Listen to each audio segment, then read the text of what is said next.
Welcome to the Sexy Freedom Media Podcast, a place to discuss pain, passion, and pursuits. Let's get it. I want to feel alive. Breathe. Make some moves. Protect the throne. This is Sexy Freedom Media Podcast.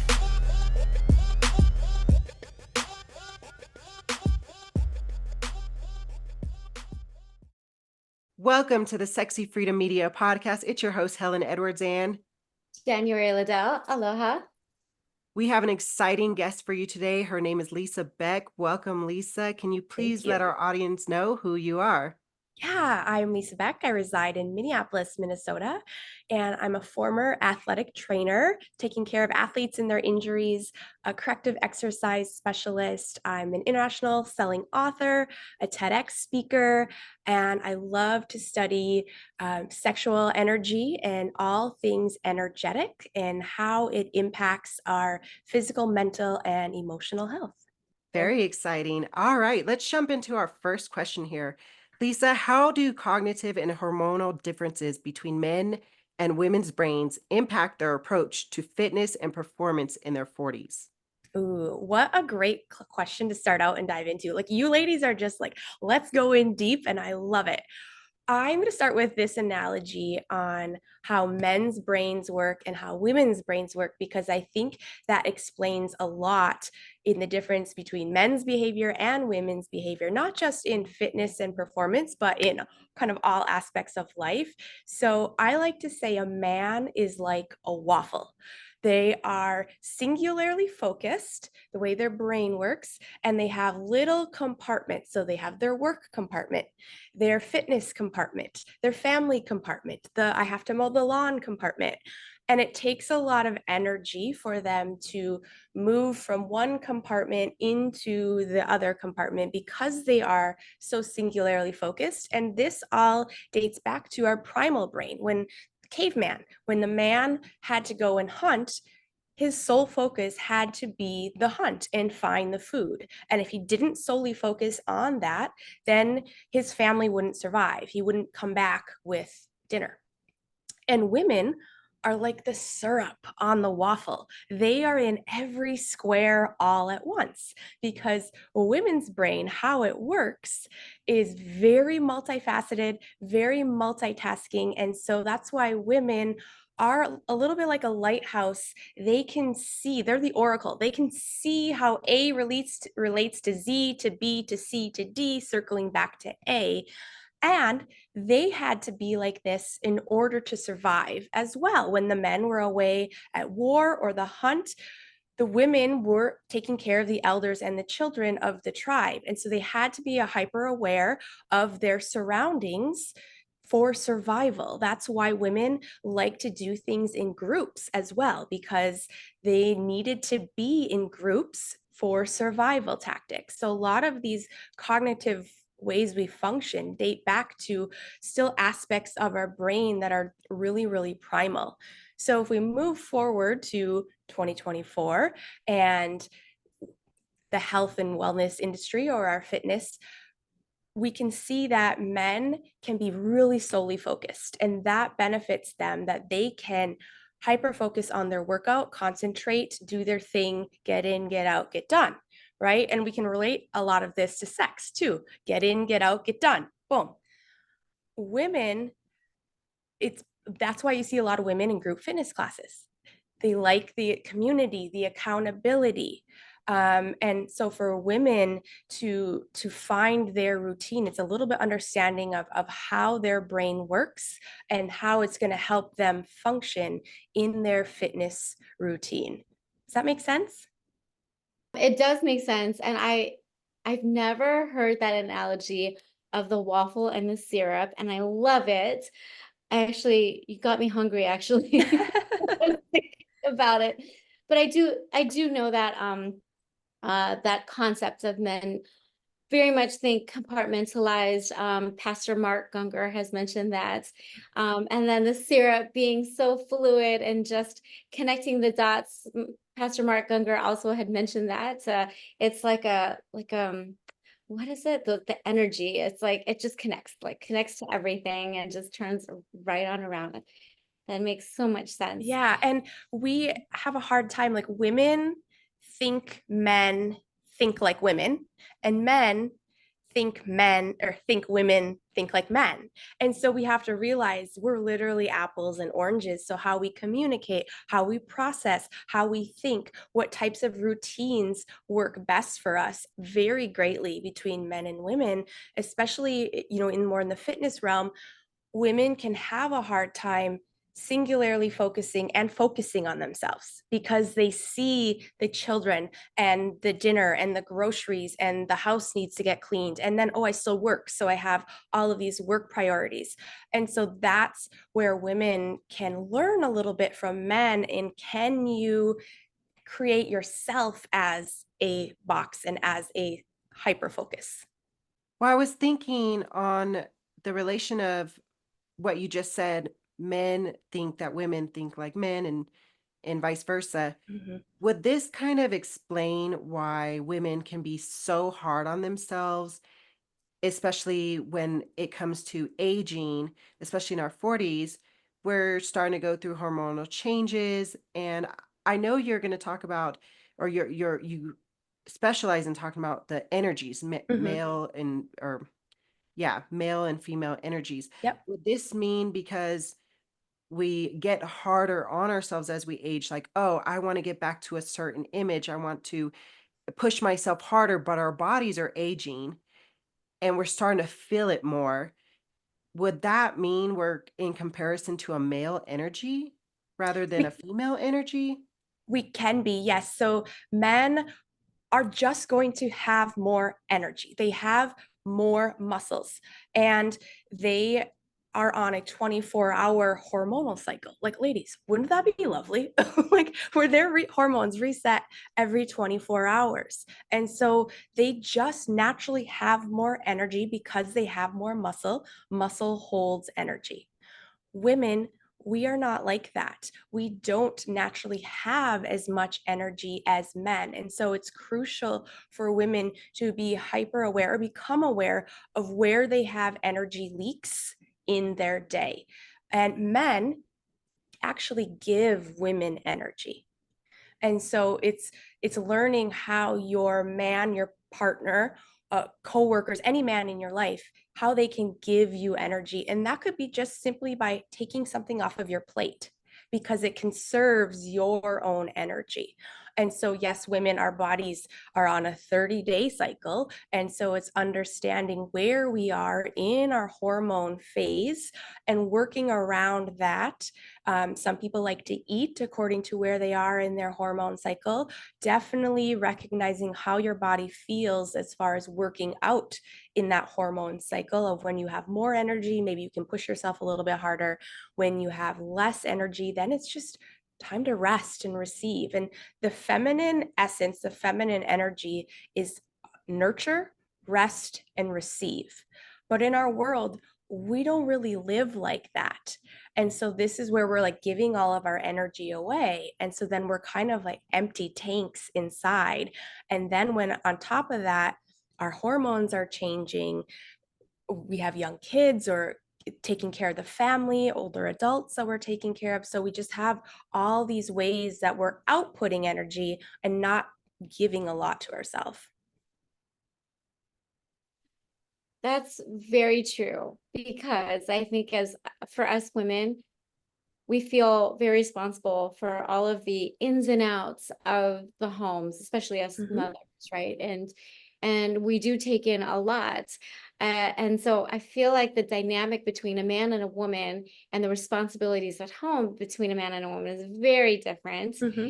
And and you mentioned it earlier, how they compartmentalize, like even mowing of the lawn, Mm-hmm. right? For us women, it's like, well, we're gonna mow the lawn, do the dishes, do all these different things, kind of like multitasking simultaneously, and just kind of juggling it so seamlessly, that it's for us women, I feel like it's harder for us to understand, why can't men do this? Why can't men do what we're doing? And I'm Mm-hmm. sure men have that same concept of, why can't they just like sit still? I know that's what my husband says. Just relax, just relax. Yes. I can't. There's like so much to do. Yes. Yeah, and So, that's the exact difference. so how do we marriage the concept? Because if one partner is in this type of way of thinking, hmm the other partner functions in this manner. So how do we marry the two so that it's a yin and yang type of Yeah. scenario? Yeah, first of all, I think I'm a huge advocate of self responsibility. So, first of all, it's focusing on yourself. And what do you physically, mentally, emotionally, spiritually need for yourself to be the best version of yourself? And a lot of times that's making time for yourself to rest, right? And thinking about, okay, can the dishes wait? Or can I outsource this? In my business right now, it's I am really focusing on getting out of the hustle and trying to outsource. So if I don't want to do this aspect of my business, can I outsource it, or does it need to be done? Does it need to be accomplished? And so we can translate that into our life too. And here's the beauty about men. They love to please women. And I don't think as women, we give them enough opportunity to allow them to do that, because we're like, oh, I'll just do it. I'll do the laundry. Because I can see if I do the laundry, then I do this, then I do this, then I do this. But men, they really, really want to be desired by a woman and want to be helpful and want to be that provider. And so a lot of times for women, it's giving them that opportunity and saying, hey, honey, if you do the laundry and take out the trash while I cook dinner, that would really help me get dinner on the table faster. And then we can have alone time after the kids are bet to the bed, because I don't have to do the laundry, right? Just a simple task like that. Men want to feel like they can win. So any way that they can score a point, it's just a game. Any way they can score a point, they will absolutely go for it. And if you say, honey, thank you so much for doing the laundry and taking out the trash, then you're their cheerleader. And that kind of resets that yin yang of the man feels like, ooh, proud warrior. And the woman is like, oh, thank you. Thank you for helping me out. And so that creates that energetic balance. I want to bring it back to the fitness because you Mhm. mentioned women like to work out in group fitness. You're absolutely right. When I worked out in group, I feel like I can go the full hour in Zumba. But when I work out at home, I'm like 20 minutes top and I'm taking multiple breaks. And I think about that a lot. I'm like, how Mhm. come I'm constantly taking breaks in a 20-minute span, but yet I go to a Zumba class for an hour and I can make it the whole way through? It's there's something that happens in our mind. Yes. What is that that keeps us going? Yeah, it's part of that. Women like to be in tribe. It's safer in tribe. There's more it's also accountability too. Sometimes women need a little more accountability in that aspect. Again, remember, feminine energy is rest and receive. So if a woman can rest and receive, she's naturally going to do that. We also have masculine energy within us, right? We're not always just laying on our couch doing nothing. So masculine energy is penetrative, it's assertive, it's aggressive, it can be aggressive, it's, moving forward. And so accountability for women is a lot of times a huge factor of feeling safe in their environment. And a lot of times when we work out home by ourselves, our mind sees all the other things that we can or should be doing, right? Picking up here, sending that one email. Whereas if we go to a gym in a class, we're there. And it's that only that time. Our phone is not there. Our phone's not dinging. Oh, I'm just going to stop this yoga pose and see who messaged me, right? We're fully present there. So that's another big factor, because again, women's brains are the syrup. They're everywhere all at once. So we are easily looking for, subconsciously, a lot of times, looking for things in our environment. So, what types of exercise routines are most effective for women over 40 to maintain strength, flexibility, and bone health? Yes. Most important for women, especially 40 and up, as we know, osteoporosis, osteopenia are some big factors. Weight training. Weight training, weight training, weight training is going to be super important. That stress that we put on our body through lifting weights helps to actually produce bone cells and helps to make our bone density stronger as we age. Also, doing something that you love, because then you're going to do it and you're going to follow through with it. And so if you really love Pilates, then consistently go to Pilates. If you love yoga, find something that you consistently can show up to day in and day out, or at minimum 3 days a week.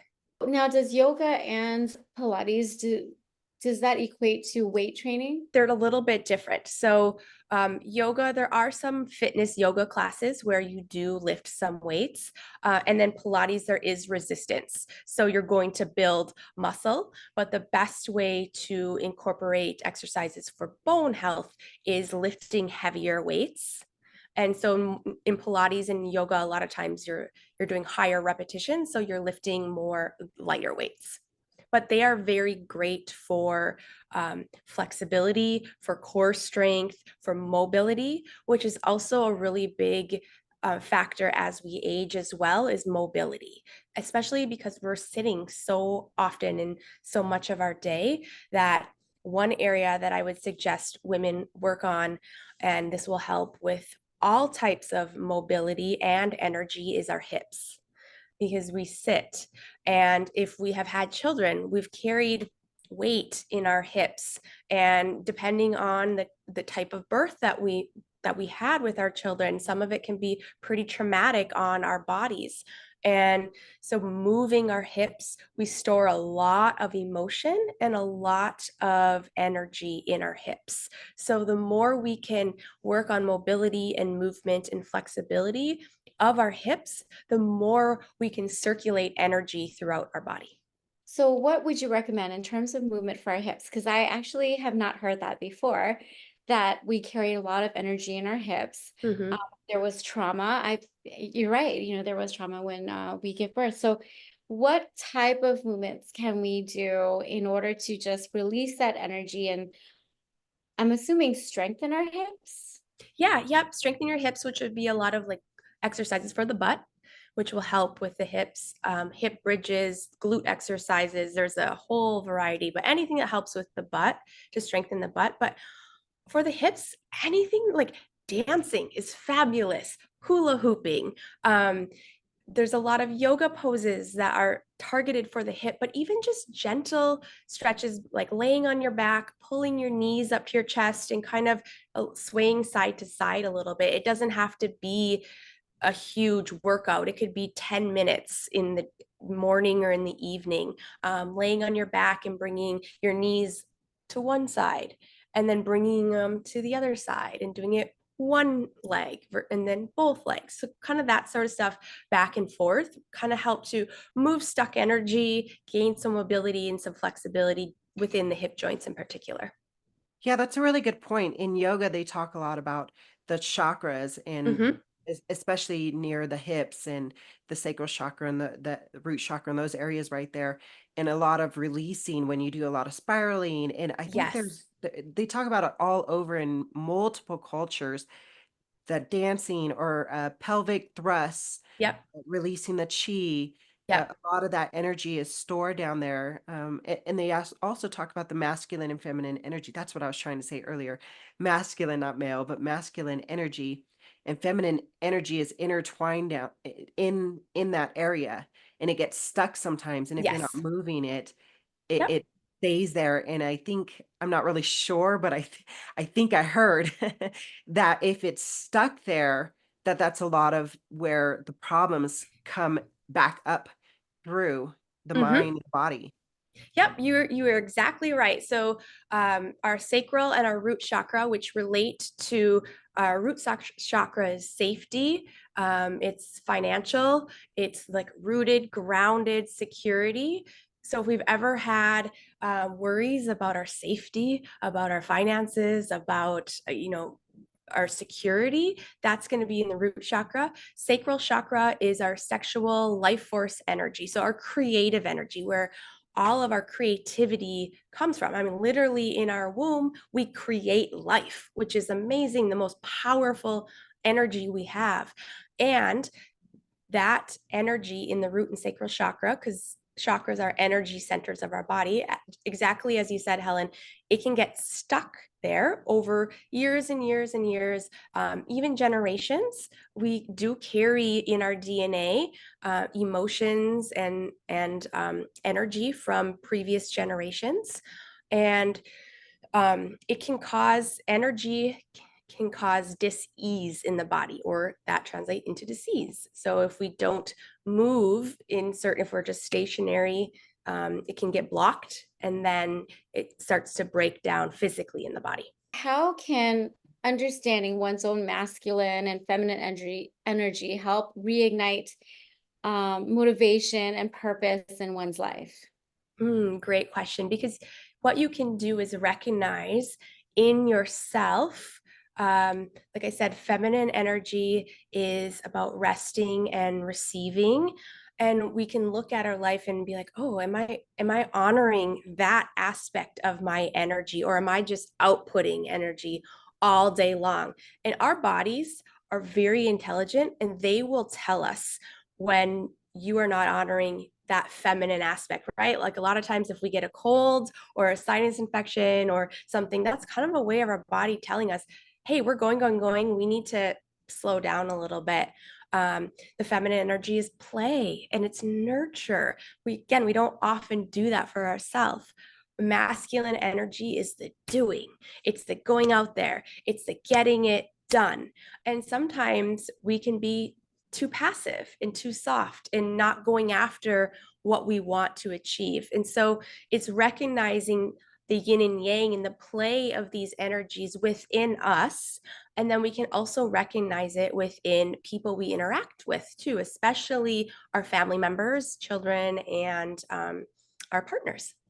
I like the way that you say play, because when you say play and you do this with your hands, the weaving it back and forth, I think of a dance. Mhm. And when you're mentioning, or the question that January said, how do we? And instantly I think, oh, now I got to figure this out. It becomes work immediately in my mind. I'm like, oh my gosh, there's work. But then you mentioned play and I think dance. And I'm like, there's so many of us that find these new ideas and these new tools. And all of a sudden we think, oh, here's work to do. Yes. Really, it is a dance. It is something we can play with, and it's there for our taking, and it's supposed to support us. And like you said, the body is an intelligence in itself. Mhm. And I think that that word was so powerful when you used it, because to me, I forget that. I forget how intelligent my body is. And it Yeah. doesn't want to work. It does want to play. It's Mhm. very playful. It's very spirited. And I know that because I want to dance all the time and I do dance all the time. So thank you for reminding me of my Yeah. intelligent body. Yeah, and our version of play can be different person to person, right? Like maybe someone's play is watching a movie or reading a book, or but and it's looking at you, and you're right. There's so many times where I'm like, "Oh my God, this is so much. Now this is a whole protocol that I have to follow, and I have to figure out my feminine energy and my masculine energy." But if you really just tune in to asking yourself like, what does my body want? What does my heart want? Like our body before business.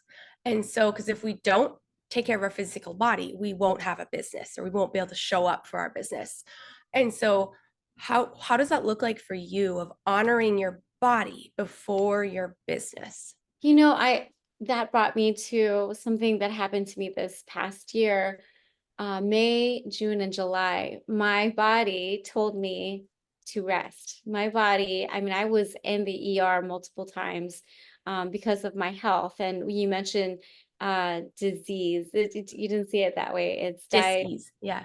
Exactly. And that's exactly what happened. And you're absolutely right. I mean, our bodies are very intelligent, and it will tell us to stop and pause. And I think for me, it was a wake-up call in terms of, ooh, I need to listen to my body more. I think for me, the issue is my mind is so active, and my mind is like, I want to do this. And in my mind, I'm thinking everything is good, but my body, so I wasn't aligned. My Yeah. body and my mind were not aligned, and I've since then have taken more rest, taken more like self right? Just being more self-aware and a lot of self-care on a daily basis. I think when I thought of self-care, it's like, oh, maybe on a Monday or maybe on a Saturday, Yeah. but really it's a daily consistent thing to take care of our bodies. And I think for most women, and maybe if you have tools, share with us your tools. But for most of us women who are hustlers, Yep. a lot of entrepreneurs, a lot of Yep. business needed folks, we are just so let's go, let's go. So for those of us that are let's go, what do you recommend for us to stop what we're doing and it's okay? Yeah. You know what? Sometimes it can, because I was like super type A and like, let's go, I'm an entrepreneur, let's create this business, let's go. And sometimes it takes a breakdown, a body breakdown for us to be like, whoa, okay, I can't do this anymore. And for me personally, it was like my soul yelling at me, like, I can't do this anymore. I'm so tired. And figuring out, okay, why am I so tired? Like, what is not fulfilling me in my life anymore? Because when we are on a path that is really fulfilling, it should feed us energy. And kind of circling back to what we talked about earlier is recognizing the energy leaks that we have throughout our day that drain the energy. And for me, in my practice, every morning I get up and I sit for about 10 minutes and I just sit with my body and I give it gratitude and I thank it for showing up for me, for moving, for my health. And I ask my body, like, what do you need from me? What do you want from me? And sometimes I journal, some things, and sometimes I kind of tune into just how I'm feeling. And really, I only take 10 minutes and then I'll do a couple stretches and then I'm off with my day. So it's not like this like 2 hour whole body encompassing practices, but it's recognizing my body and thanking it, giving it gratitude. And then what I'm really trying to do, and we kind of hit on this a little bit as we're getting into our 40s, like I getting into our 40s, in our 40s and beyond. I love this age because the amount of wisdom that we have is like so awesome. So awesome. And yet we look at ourselves and how our bodies are changing, how our energy is changing, and you're like, oh, wrinkle. Oh, I just don't have the energy anymore. Oh, another wrinkle, right? And how do I cover that up? What I do about it? Gray hair. And so for me, I'm really trying to look in the mirror at my body naked and like, thank you. I see you. Thank you for providing me, for nourishing me, for, I don't have children, but like for building these incredible humans, for providing me with joy and pleasure. Because as women, this is something that men don't naturally have as much as we do, is we have the capability and ability to feel extreme pleasure with inside of our body because we have because of our energy, it's so expansive. And men will tell you they're mesmerized by women. It's the feminine energy. It takes over them and it's intoxicating to them. And I think as women, we need to bring that back into us and create our own intoxication by ourself. Oh, hell yeah. Okay. So I'm writing that down, intoxicating, because I want that to be my word for tonight when I go to dinner for my birthday. So thank you. Yes. One of the things you said was that loving your body and saying thank you. So I started that practice probably in my 20s. I started in the shower saying thank you to my legs when I was washing Mhm. it, because I just understood how fortunate I was to have the limbs I do, because I'm very aware of people who are born without limbs or Mhm. people who get in accidents. And I just always thought, gosh, I'm so lucky. I'm so lucky. I still have what I have. And that in itself really did connect me to my body more. So that's definitely a really great practice. Gosh, there was something else I was going to say, but until it comes to me, January. Well, I really love that you said it only took you 10 minutes Yes. because for most of us we do have very busy lives and, a lot of a laundry list of things to do. So I do the same. I actually say thank you, thank you to my arms, and I caress it because I'm realizing now in my 40s, and you mentioned this earlier, that in our 40s, we have this plethora of wisdom. And I'm so thankful. I'm thankful that we have this wisdom. And I know there was a moment in time when I would look back in my 20-year-old self, my 20-year-old picture, and be like, oh, why did I think I was fat? And why did I? And there was a moment where I'm like, I want that body.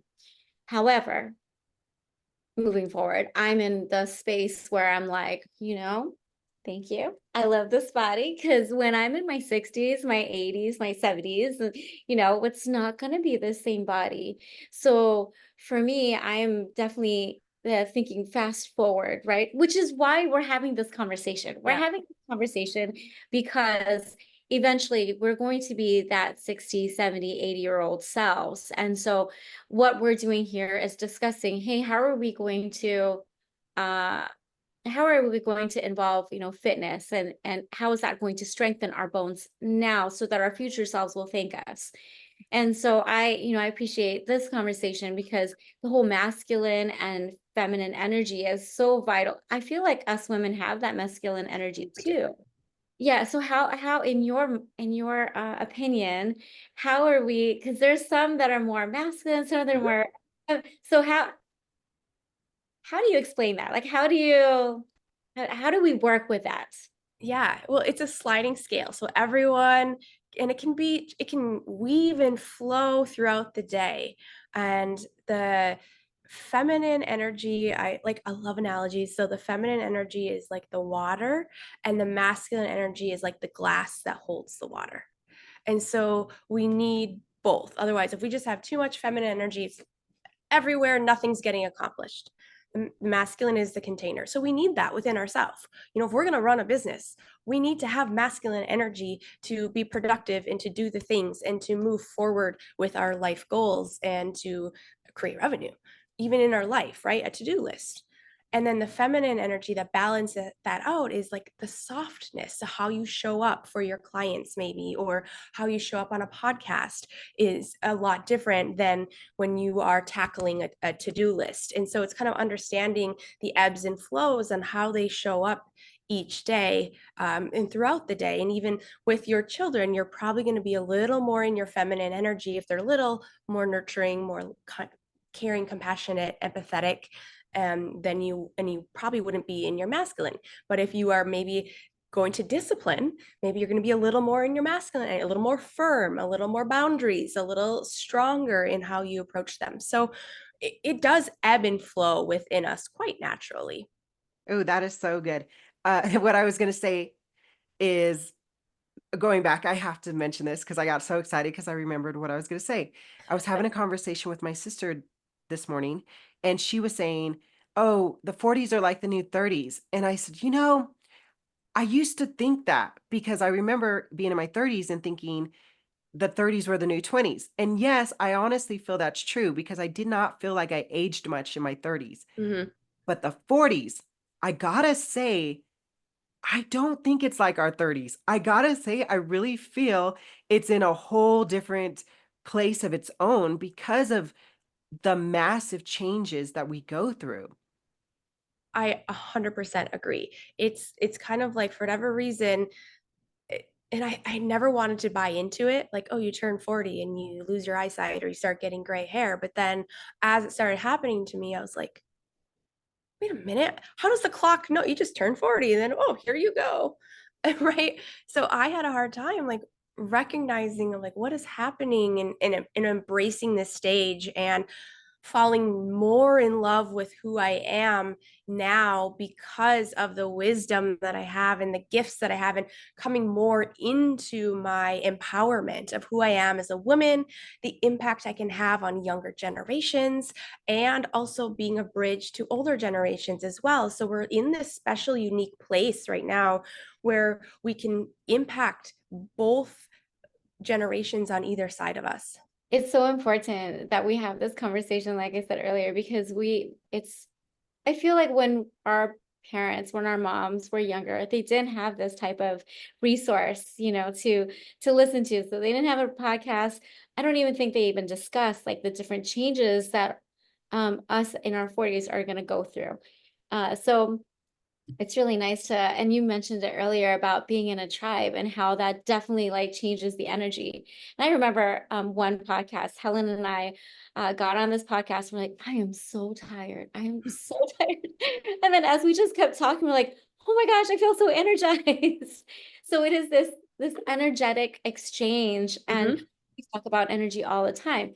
So I have another question for you. In what ways does fitness and sexual health help keep the spark alive in a relationship over 40? And this has everything to do with energy, because you need energy for fitness, you need energy for sex. So, yeah, in what Yeah, way? you're exactly right. Everything is energy. And so again, it's recognizing what is your energy input and what is your energy output. And going back a little bit to tribes, I've even found the people I surround myself changing because I'm starting to recognize, okay, do I feel energized when I hang out with you? Or has our time come to an end because I just don't feel that. I feel an energy drain when I hang out with you. And so shifting tribes to create this supportive circle around you where you can have hard conversations or you can be really vulnerable, but it fills you with energy. So then you can take that energy into the bedroom or you can take that energy into the gym, recognizing throughout the day of like, how much time am I giving myself? How am I eating? Food has a huge impact on our energy. And am I filling myself with fake food and fake caffeine to help replenish my energy? What is my sleep like at night, right? If we have young kids, our sleep can be hit or miss. But all of that can fuel or can take away from our energy. And then in our workouts, it's also recognizing, and again, listening to your body. If it's a hard workout, a lot of times I ask myself, okay, I'm going to the gym, I'm going to go lift weights today. How has my day been? Is my day just been, I'm exhausted mentally, emotionally? Because any workout is going to stress your body, but your body doesn't know the difference between mental, emotional, or physical stress. Stress is just stress. And so sometimes working out can fill us with energy and replenish ourselves. And sometimes it can lower our energy because our body is already stressed. And so it would be remiss if we didn't talk about stress as being a big factor of our energy, and that can impact us physically, it can impact us in the bedroom with our intimate relationships, and then our mental health too, right? Like we had talked about, sometimes we're just so in our head, we're not even in our bodies or in the moment with anything, and that can be like, ugh, I don't want to have sexy time, I'm just have so many things to do on my list and blah blah blah. So yeah, when we're present and recognizing our stress in our life are two big factors. I think one of the hardest things are the ebbs and flows of the energy, right? Mm-hmm. Because I know for Helen and I, like we want to be energetic. We want to, have this type of energy, but there are moments because of the stress, all our Yep. things to do list, and even just our own physiological things that are going Yep. on. Energy just does not get there. And it can be very frustrating. I know it's frustrating for me because I'm the type of person that wants to have like high energy, but there's moments where I'm like, I just want to sit still, and it's like, but I don't want to do this. So I have this like tug of war within myself where I'm like, come on. And I'm like trying to lift myself up. Come on, you could do it. You could do it. I don't know. Is that a typical thing for us women? I think so. Yeah. I think pretty much every woman could relate to exactly what you said of that internal tug of war of like, oh, I want to do this, but I'm just so tired. And it's honoring that, right? It's honoring like the pressure that we put on ourselves to, as women, to do, create, have it all, like be the all for everything. And that's just not possible. But society makes it look like it is like, oh, she's a killer mom. Look at everything that she does. That owns a business and is the best friend. And but like you said, we go through phases in our life where we could be in a phase where maybe it's like I'm just going to say like a winter phase, a death phase where we need to hibernate or we need to kind of go internal a little bit or we need to not do all the social things. We need to rely more on other people to help us out. And then if we have a good supportive system, maybe we come into our summer phase and then we can be the one that is the sunshine and helping people out for other people when they're in their winter phase. I think you said it best earlier when you said, learn how to outsource, because that has been such a big convenience for me and also a big help to me is when I stopped trying to do it all when my masculine energy was so big, and then it therefore made my ego so big that I wasn't willing to ask for help. I wanted to show everybody I was superwoman, but gosh, it was exhausting. It added more stress in my life. It actually caused more money problems. And then when I started outsourcing and delegating, I was like, you know what? This is where it's at. And it's actually it's vulnerability to ask for help, but it brought so much love for myself, to myself, in my life. And I think about my mom. My mom was a single mother of 5 kids, and she was superwoman. So I probably got a lot of that warrior mentality from her. I got a lot of that survival mode and masculine energy from her, because she realized, because she had to do it all. Yeah, she had to. But I saw a change in her later on in life, and I really feel like, I wonder if that was where she started outsourcing. And let me tell you, I think the outsourcing for her was when she started delegating all of her 5 kids into chores, into do it yourself. And I'm like, I started seeing her get more lighter and she was happier. So even if it's not business, when it's your own family, you can start delegating and outsourcing to your own children to do things. I think that is so important, especially as women, to that we can give our children or our partner or other family members chores. And it's recognizing if their love language is acts of service, like they want to help you because that is how they show you their love. And I forget that all the time. And for me, I have always been hyper independent. Nope, I got it. I can do it. And I recognized a lot of it was tied into my self worth. If I proved to people how much I could do, how successful I could be, how much I could accomplish, then that would validate my worthiness. But the opposite, but I was just burning myself out. And I, like you said, I was vulnerable to ask for help because then it was like, I felt like a burden to people. I didn't want to burden someone else. But then I had to switch my mindset and recognize that there are a lot of people out there that want to help because they love you so much or because that brings them joy. So who am I to withhold joy from someone else because I'm caught in my own mind of like, oh, I need validation for worthiness.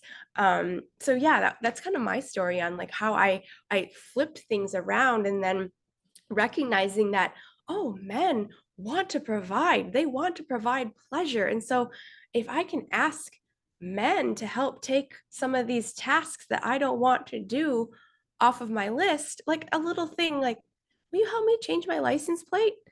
I would love to, Lisa. I'm like, awesome, cool, thank you. I love that. Yeah, I love that you're saying that delegation is key. And for any leader, it's important to make sure other people have that responsibility. I think for us women, and I'm learning that as we speak. So for us powerhouse women, who do know that like, oh, we can do everything, doesn't mean Yeah. so and that actually has given me so much like I feel liberated actually just talking about it, because it makes me feel that, oh yeah, I don't have to do A, B, and C. I can be the queen and just say, can you do this? Can you do that? Yes. That's a practice I'm really working on myself right now. It's like, okay, you're the queen. What can you delegate that they are happy to do? Yeah, my friend Anita just sent us a podcast, a group of us, and one of the things they were talking about is stop being so humble. just accept and receive. And that's one thing that has changed for me in my 40s. And you just said it best, like just saying thank you is receiving. I used to Mm. say, I used to ask all the time, universe, I want this, I want that, I want this. But then when it would come to me, I'd tell people, oh, you didn't have to. Oh, no, you don't have to. And then I started realizing what I was saying. I was repelling that thing that I was asking for. So now I say thank you. And large amounts sometimes are gifted to me, or big things are gifted to me. And I'm just telling myself, because that person still inside of me is saying, oh my gosh, you don't have to. But the words out of my mouth go, thank you. I receive this. Thank you. And it's a huge, powerful shift. Isn't that amazing when you can, first of all, high mastery level for you to recognize that you recognize that you are blocking your own manifestations by not feeling like you can receive. So congrats to you. That's mastery level. But to make that shift, and then you're like, oh my gosh, look at all this abundance that's coming my way now because I'm using my own voice, my own frequency, and telling the universe, thank you, or yes, I am open to receiving this. I'm creating space to receive this. I went out to lunch yesterday with my auntie, and we went to California Pizza Kitchen, and she hasn't gone there. She's there, we're sitting down, and she's like, this is expensive. So I said, it's okay, auntie. Like, you've actually given a lot of yourself and a lot of your funds, donated a lot to so many of us. And this is just a way of, saying thank you. And this is like paying it forward, and she said, you're right. You're right. I will receive it. I'm like, I think for us women, it's so hard for us to receive. It's hard for us to say, I receive it. Just like what Helen was saying. Thank you. I receive it. I acknowledge it. And I was so happy when she said that because she has done a lot. And so for her to just receive it graciously, because she's just used to just paying for everybody else. I know that was kind of a moment, for the both of us, because it was a learning experience for me too, to hear my own words saying, you have to receive it too. You can't just like have somebody else receive it. And I'm not, I have to practice what I preach, right? I think as we get older and all of these different kinds of conversations that we have, it does make us like a better versions of ourselves, because we are intentionally trying to understand the whole dynamics of life and energy and how it is, how the ebbs and flows of it all, and there's still so much to talk about, because we haven't even talked about the sexual energy, how that manifests in this realm. What are your thoughts on that? Yeah. Oh gosh, there's a lot. But I wanted, just touching back to the receivership comment, I want to offer a challenge to your listeners of, can you at one point in your day say, yes, I receive that? When someone does something nice to you or gives you a compliment. How often do we as women, someone gives us a compliment and we're like, oh yeah, I got this on sale at, it's on discount. We don't need to justify anything. If someone gives us a compliment, I like your shirt. Oh, thank you, I received that. So that's a challenge to your listeners of like, can you drop in and say, oh, thank you, and receive? So, but touching on the sexual energy, yes, there's a women. Oh, the God, this is why I love women so much, is because we are this tidal wave of pleasure and energy. Even when our hormones are changing and we're shifting, we can create so much internal pleasure within us by learning how to work with our energy and circulate our energy. We can become so magnetic and feel such depth of pleasure, and that becomes very magnetic to our partner. Like I said, where we are mesmerized, they are mesmerized by us because of the way we move and the way we shift, and that, it comes back to everything that we talked about stress management, about nutrition, about working out, taking care of our physical body, creating space for us and us alone to rest or take care of our bodies. All of that plays into our sexual energy and breath. Even just taking time to breathe, that helps to circulate energy throughout our body. And women, we know we take longer to be turned on and to warm ourselves up, especially when intimate situations with a partner. And so it's recognizing that, and recognizing that foreplay for women starts immediately after intercourse ends. So it's for the man to recognize there are many ways that you can turn a woman on that doesn't have to do with anything physically touching her body, right? It's compliments, it's being fully present when you're with her, it's listening to what she has to say, it's creating boundaries and making her feel so safe and so secure, and allowing her to feel like she can trust you. She can trust that you will show up consistently. She can trust that you are committed to your own growth and to your own vision and purpose and to the family. And all of that creates a turn on for a woman.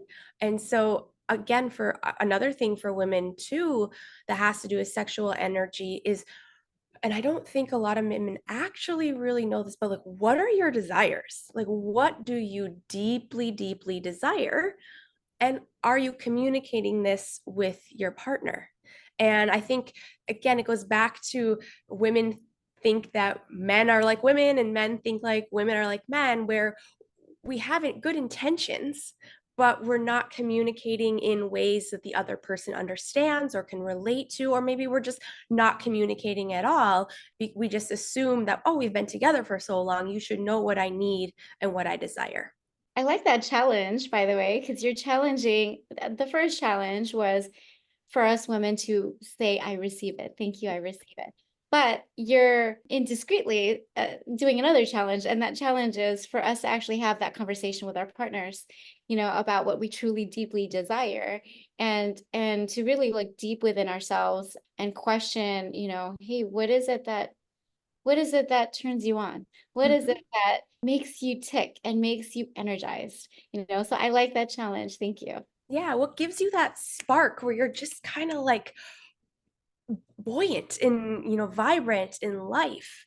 And it does, again, that doesn't have to be anything sexual, but it can lead there eventually once you feel super supportive in your energetic system. And for a man, it's also looking at like, what are his energetic leaks? Also, it's super important with sexual energy to recognize that anytime a man penetrates a woman, he is giving her his energy. And so, what type of energy is he giving her? Is he angry? Is he frustrated? Is he depressed? Is he, working through something? So, it's being really mindful of, we still carry energy within our bodies of previous sexual partners. And the one aspect of being a feminine that our body is a miracle is part of our menstrual cycle when we still have them is helping to flush out old energy that no longer serves us, because we need to keep our womb space clear and open, because it is a place where life is created.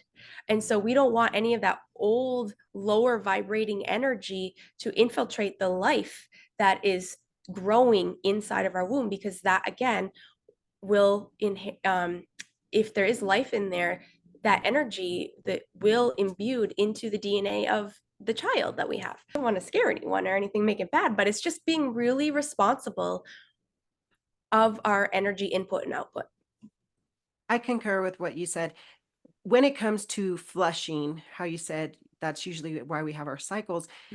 For people who have had hysterectomies or who have had menopause, they're no longer going through their cycles. What is another way that they can go through the flushing and have a better sexual health with their partner? Yeah. Again, it's moving your body and owning your own energy. Getting on hormones if hormone replacement is going to help you, progesterone or that sort of thing, to help you feel better in your body. Working with health coaches, working with hormone coaches to really help you understand what your physical body needs, and following kind of those guidelines to help you feel better inside of your body. And then once you feel better inside of your body, then that can, greatly impact your sexual relations. Such great topics. I'm enjoying this. One of the things that I remember in a class that I was taking was inspired work. Inspired work, meaning that, and that's very energetic as well, meaning that we sit, and if we're not inspired to do anything, then that's our body really telling us, hey, you need to actually do this. Like our bodies will guide us into Yes. where we want to be. Yeah. So I really enjoy this conversation, and I'm pretty sure that our listeners will have more questions. But we are at the top of the hour. I do want to respect your time. Thank you. Is there anything else that you'd like to share with our audience? Just last minute things you'd like to share, last minute words? Yeah, well, it was such a pleasure, ladies, to have this conversation with you. You guys are so delightful, and I'm so eternally grateful for you having me on your podcast. And if anyone wants to follow me online, Instagram is probably the best place. I am Lisa Beck is the easiest place to find me, where I have lots of stuff about energy and some workshops that I host and that sort of thing. Do you have a workshop coming up, and what is that, and when is it? Yeah. In a couple weeks, I'm having an intro to Tantra workshop, and then I'm creating an online version of that. And then I will have in October, I'm coming out with a Ignite Desire Within the Female. So this is for men. So it's an online little course for men, with probably like a mastermind around that as well. So that is exciting. Yes, please let us know when your course comes out. I think that's Yep. something our audience may want to even share with their partners. But I also just want to say congratulations, because Lisa just had a TED Talk in February. yes, I So did. that is huge, and that's amazing. Thank you, ladies. Thank you. Lisa, thank you. It has been a pleasure. And I love this talk about energy, because Helen and I love talking about energy. Energy is everywhere and anywhere. And when we are more aware of it and how we can harness it and actually use it in such a way that's, beneficial for all of us, then it's great. So wonderful talk today. Thank you. Helen, where can we find you? Yeah, you can find me, Helen Edwards, just by Googling me or Googling my book, Nothing Sexier Than Freedom, available on Amazon and Audible. You can also check me out on Facebook and Instagram, Sexy Freedom Media, and check out our sister show, Your Morning Sauce. All episodes are under 6 minutes to get your quick bite of inspiration throughout your day. January, where can they find you? You can find me JanuaryLiddell.com. You can also find me on Facebook and Instagram, Anchored Financial LLC, along with my other Facebook page, Alina the Honeymaker, and also on Instagram, Alina the Honeymaker. And you can find my book, Alina the Super Saver, on Amazon. Thank you so much for listening. I hope you all have a great day. Aloha. Thanks, everybody, for listening. Want to hear more? Visit us at sexyfreedommedia.com.